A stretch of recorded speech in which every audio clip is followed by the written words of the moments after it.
Whistleblower bureaucrat Sanjeev Chaturvedi, who has been selected for the prestigious R. Magsaysay Award, has said that he has been highly influenced by the likes of former President Dr. APJ Abdul Kalam and Sardar Patel. In a stinging attack at PM Narendra Modi, Sanjeev Chaturvedi said even though he had a slogan of "Na khaunga, na khane dunga," the practice was different from what he preached. Right from the very beginning, I had very firm belief in the government's slogans, his policy of "Na khaunga, na khane dunga" and zero tolerance for corruption. But what actually happened was a great disappointment for me because as I came to know from RTI documents that Honorable Prime Minister had himself intervened on 23rd August and had sought a report from the then Union Health Minister. And that report was actually contrary to the actual records. It was contrary to the observations of the then Health Secretary itself just 3 months back. So I submitted all the documents, evidences which I had, and I just demanded a fair probe so that this corrupt nexus of politicians and bureaucrats that could be broken, and at least in this case the government may take some steps to give a clear-cut message that corruption would not be tolerated, and the government is there to protect and support honest officers for all their good work.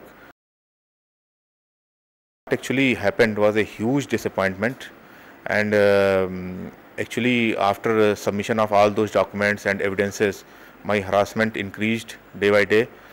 False complaints were engineered.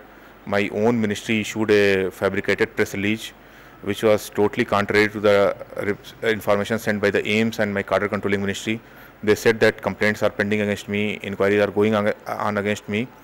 The fact was that there was nothing pending against me, and then each of my case, whether it be promotion or cadre transfer or ACR, it was either kept pending or was decided in a very adversarial manner, which were either struck down by the court or stayed by the court.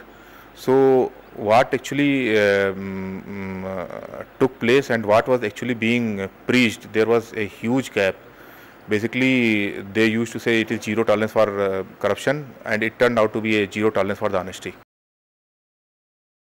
It is a very good news for all the honest officers across the country who are discharging their duties in very tough conditions, and it should be a great moral booster for all of them.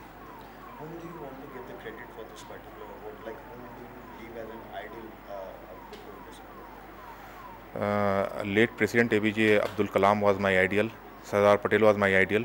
So I have always tried to follow what they had said.